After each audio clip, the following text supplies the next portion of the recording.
High voltage মঙ্গলবার শহরে রয়েছেন অমিত শাহ। টার্গেট লোকসভায় বাংলা থেকে 42-এর মধ্যে 35টা আসন নেওয়া। এখন কথা হলো, এত কড়া চ্যালেঞ্জ রয়েছে, তবে সেখানে প্রার্থী কারা কারা হবে। যেহেতু মঙ্গলবার শহরে একাধিক কর্মসূচি রয়েছে অমিত শাহর, তাই যে প্রশ্ন ঘুরপাক খাচ্ছে তা হলো, মঙ্গলে কি সমস্ত মঙ্গলময় কাজ শাহ সেরে ফেলতে পারবেন? মানে প্রার্থী কারা হবেন সেটা কি মঙ্গলবারই চূড়ান্ত করবেন? শাহ কিন্তু বলে দিয়েছেন টার্গেট রয়েছে 35-এর।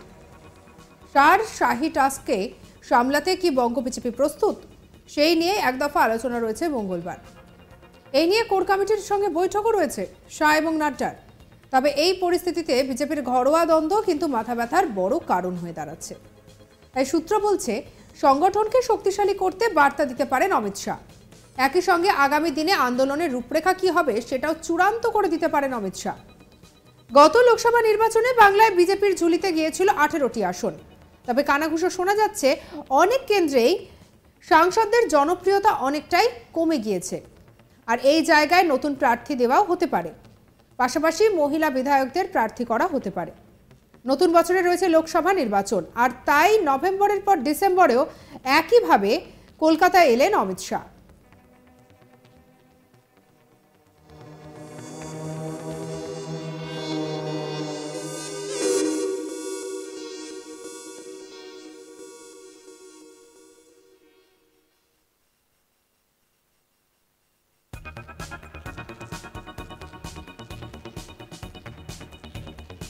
আর বুঝতেই পারছেন এবারে লোকসভা ভোটের আগে যে কতটা পাখির চোখ হতে চলেছে বাংলাও। এবং ইতিমধ্যে আমরা জানি যে সকালবেলা মঙ্গলবার দিন বিভিন্ন জায়গা পরিদর্শনে গিয়েছেন অমিত শাহ। তিনি বড়বাজারের গুরুদ্বারাতে যান, সেখানে গিয়ে তিনি শিখ ধর্মাবলম্বীদের সঙ্গে কথা বলেন, তাদেরকে কালীঘাট মন্দিরে আসার জন্য আহ্বান জানান। আর এরপরে কালীঘাট মন্দিরে তিনি যান এবং সেখানে গিয়েও তিনি পুজো দেন। তো সব মিলিয়ে বাংলার মানুষের মন পেতে যেন এই 2023-এর শেষ কয়েকটা দিনেও অমিত শাহ সে যেন সুযোগ ছাড়তে চাইছে না। আর অন্যদিকে নতুন বছর পড়তে না পড়তেই ঘোষণা হতে চলেছে লোকসভা ভোটের দামামা। তাই সব মিলিয়ে বলা যেতে পারে ভীষণই গুরুত্বপূর্ণ হতে চলেছে ঠিক কিভাবে গুটি সাজাতে চলেছে বিজেপি, সেই বিষয়টার দিকে নজর রাখা।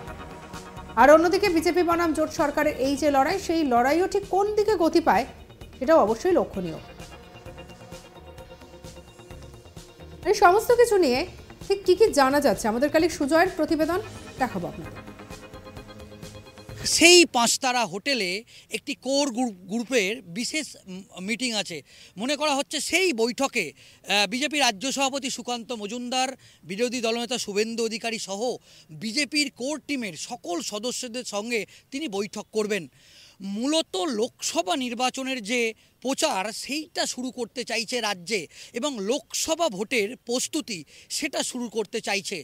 2024-এর লোকসভা নির্বাচনের আগে ফের রাজ্য সফরে কেন্দ্রীয় স্বরাষ্ট্রমন্ত্রী অমিত শাহ। এবং আমরা যেটা জানতে পাচ্ছি যে মূলত রাজ্যের যে সংগঠনের কতটা অবস্থা, সংগঠনের কতটা কি পরিস্থিতি, সেটাই তিনি মূলত খতিয়ে দেখবেন। 2024-এর লোকসভা নির্বাচনের আগে বিজেপি এ রাজ্যে তাদের যে সংগঠন কতটা সেই ঘর গোছানোর কাজ শুরু করলো বলে মনে করা হচ্ছে। এ রাজ্য থেকে যে 42টি আসন বিজেপি আছে সেটাকেই একেবারে মূলত পাখির চোখ করতে চাইছে বঙ্গ বিজেপি। এবং অমিত শাহ তিনি কিন্তু এই 42টি আসনের মধ্যে 35টি আসনের একেবারে টার্গেট বেঁধে দিয়েছে। এবং এই রাজ্যের এই 35টি আসন কোন কোন আসনে বিজেপি তাদের অবস্থা ভালো এবং কোন কোন আসনে এখনও পর্যন্ত বিজেপির সংগঠনের কতটা কি হাল, সেটাই মূলত পরখ করতে চাইছেন, সেটাই মূলত দেখতে চাইছেন। এবং সেজন্য একেবারে দিল্লি থেকে তিনি ছুটে আসছেন। মনে করা হচ্ছে যে 2024-এর লোকসভা নির্বাচনের আগে কাউন্টডাউন শুরু করতে চাইছেন এবং দলের সংগঠনকে একেবারে রাস্তায় নামাতে চাইছেন, দলের সংগঠনকে একেবারে বুথ স্তরে পৌঁছে দিতে চাইছেন। মনে করা হচ্ছে এ রাজ্যে যে সমস্ত কেন্দ্রীয় প্রকল্প, সেই কেন্দ্রীয় প্রকল্পে বারবার যেটা বিজেপি অভিযোগ করছে যে কেন্দ্রীয় প্রকল্পের সুবিধা থেকে এ রাজ্যের মানুষ বঞ্চিত হয়েছে।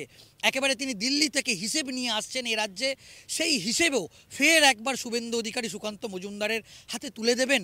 এবং যখন একদিকে তৃণমূল কংগ্রেসের পক্ষ থেকে 2024 লোকসভা নির্বাচনের আগে আমরা দেখছি যে ফের দুয়ারে সরকার চালু হচ্ছে, আমরা জানি যে জানুয়ারি মাস থেকে ফের দুয়ারে সরকার চালু হচ্ছে এবং মুখ্যমন্ত্রী মমতা বন্দ্যোপাধ্যায় একের পর এক জেলা সফরে তিনি কিন্তু ফের বের হবেন। ঠিক তার আগেই বিজেপিও ঘর গোছাতে শুরু করলো এবং বলা যেতে পারে বিজেপির সংগঠনের সমস্ত রিপোর্ট তিনি নিজে নেবেন।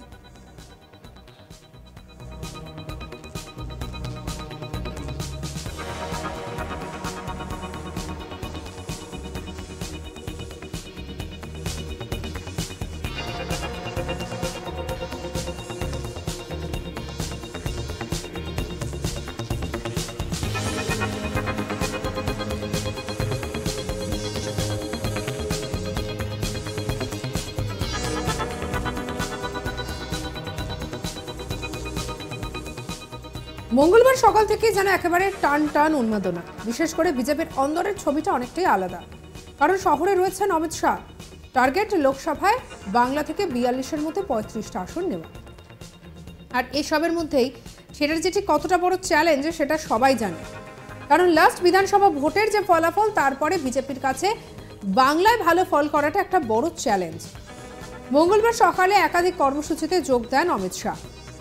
এদিন তিনি সকালবেলা যান গুরুদ্বারাতে, বড়বাজারের গুরুদ্বারাতে গিয়ে সেখানে তাকে শিখ ধর্মাবলম্বীদের সঙ্গে কথা বলতে দেখা যায় এবং অমিত শাহকে দেখা গেল জনসংযোগ করতে, সেখানকার ধর্মগুরুদের সঙ্গে কথা বলতে।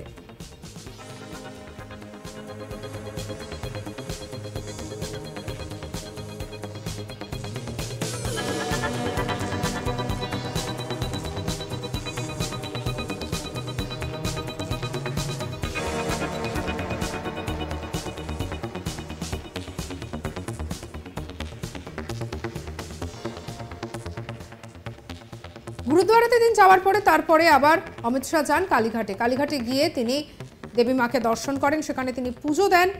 এবং আরও যেটা গুঞ্জন যে এই কলকাতা শহরে আসার পর থেকেই বিজেপির বিভিন্ন নেতাকর্মীদের সঙ্গে তার একাধিক বৈঠক রয়েছে। সেই বৈঠক থেকেই কি এবারে লোকসভা ভোটের টার্গেট ফিক্সড করা হবে, কি টার্গেট রয়েছে, কিভাবে প্রচার কার্য চালানো হবে, সেই সমস্ত কি এবারে তৈরি হতে চলেছে শাহর উপস্থিতিতে? এই প্রশ্নটাই বর্তমানে ঘোরাফেরা করছে। শাহের শাহী টাস্কে সামলাতে কি বঙ্গ বিজেপি প্রস্তুত, সেই নিয়েও এক দফা আলোচনা রয়েছে মঙ্গলবার। সঙ্গে রাখুন আজ তাক বাংলাকে অন্যান্য খবর। পরবর্তী আপডেটের জন্য লাইক, কমেন্ট, শেয়ার, সাবস্ক্রাইব করতে ভুলবেন না। আমরা এখন রয়েছি হোয়াটসঅ্যাপেও, তাই ফলো করে নিন, আপডেটেড থাকুন।